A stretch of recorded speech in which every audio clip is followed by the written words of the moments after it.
Salut à tous et bienvenue dans cette nouvelle vidéo à propos de level design.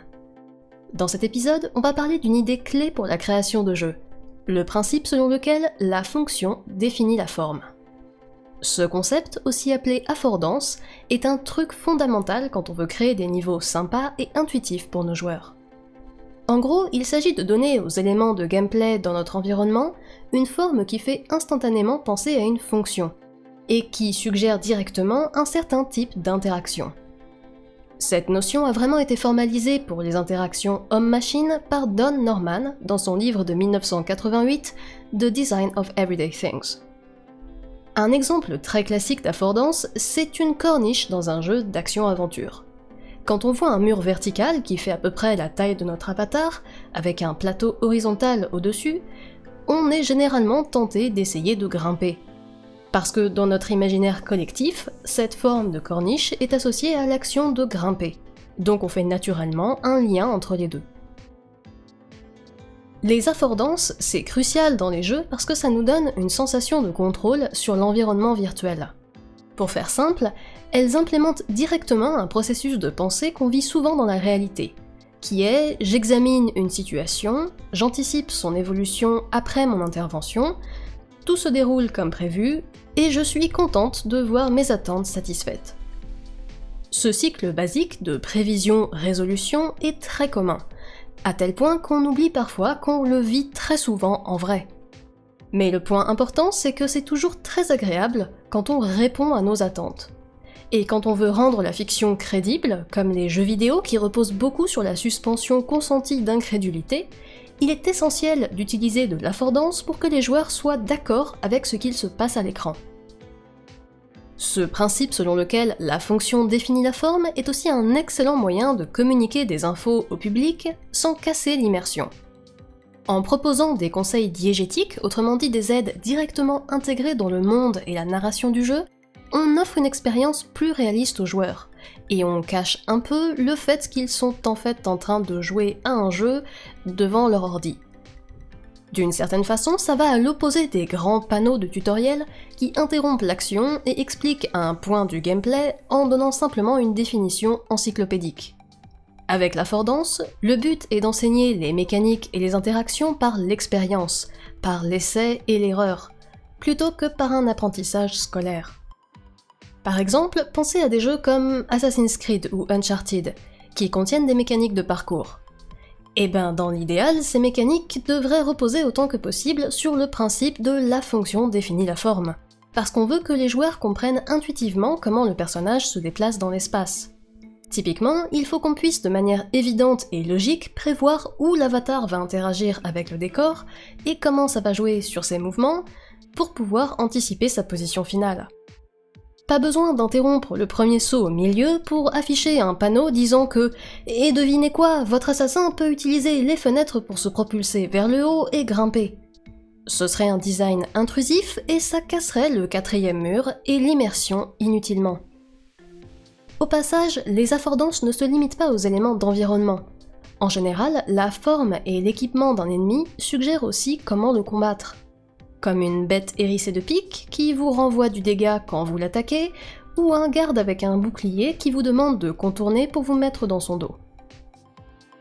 Parfois, vous pouvez aussi aller plus loin et booster vos affordances pour rendre leur fonction un peu plus apparente.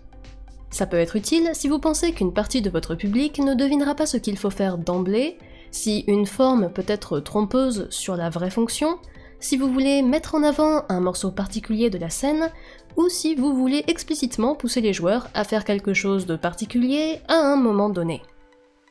On dit souvent de ces affordances étendues que ce sont des signifiants. On peut penser par exemple aux poutres enveloppées de cordes dans le reboot de 2011 de Tomb Raider qui nous indique où Lara peut tirer des flèches encordées, ou bien aux points de faiblesse sur les boss de Shadow of the Colossus qui nous aident à repérer les endroits où attaquer.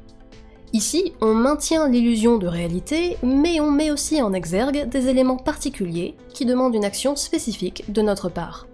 En d'autres termes, des affordances notables. Après évidemment, il est essentiel de comprendre que les affordances dépendent énormément d'une connaissance a priori. Vu qu'on demande aux joueurs de faire un lien entre la forme et la fonction, il faut bien qu'ils aient appris ce lien auparavant. sinon tout le côté intuitif ne tient plus trop. Certaines affordances peuvent être apprises dans la vraie vie. Le fait que la gravité attire les objets vers le sol, qu'une poignée de porte permet de l'ouvrir, ou que les pentes sont glissantes, et encore plus quand elles sont couvertes de glace, tout ça ce sont des choses qu'on peut découvrir dans la vie de tous les jours, parce qu'elles arrivent pour de vrai et que les jeux vidéo les ont simplement copiées. Mais il y a aussi beaucoup d'affordances et de signifiants qui n'ont de sens que dans le contexte d'un jeu vidéo. L'idée qu'une potion rouge au sol est un bonus parce qu'elle va nous rendre des points de vie, ou bien qu'un tonneau avec une tête de mort est explosif et dangereux pour tout ce qui l'entoure, ce sont des éléments de langage d'une grammaire propre à cette communauté de gamers, mais qui n'a pas forcément de résonance chez d'autres publics. Les affordances peuvent donc être de différents types selon les prérequis qu'elles exploitent. Il y a pas mal de façons de les classer, mais personnellement, j'aime bien les 5 catégories présentées dans cet article de 2021 de machination.io. Ici, on distingue les affordances culturelles, qui sont risquées parce qu'elles vous demandent de bien vous représenter la culture de votre public cible, et que vous pouvez du coup vous éloigner de certaines communautés de joueurs, mais qui sont aussi les plus intéressantes, parce que quand on est dans la cible justement, tout nous semble parfaitement logique. Puis les affordances cachées, qui sont des indices plus subtils qui nous permettent de découvrir du contenu bonus ou des easter eggs, et qui ne sont pas explicites. L'idée ici, c'est souvent de récompenser les curieux en leur offrant du gameplay supplémentaire s'ils s'impliquent dans l'exploration du jeu. Après, les fausses affordances sont une autre façon de faire plaisir aux esprits curieux et de disséminer du contenu en plus discrètement. Ce sont les cas où un objet a une forme qui semble indiquer une fonction, mais que cette interaction n'est pas réellement implémentée, qu'elles sont contraires à notre instinct naturel de joueur. Ces affordances peuvent être frustrantes quand elles sont trop fréquentes, mais elles peuvent aussi nous forcer à penser autrement, et elles peuvent être un bon point de départ pour designer des puzzles ou cacher des collectibles. Ensuite, les affordances inférées sont une technique intéressante pour donner plus de profondeur à notre monde.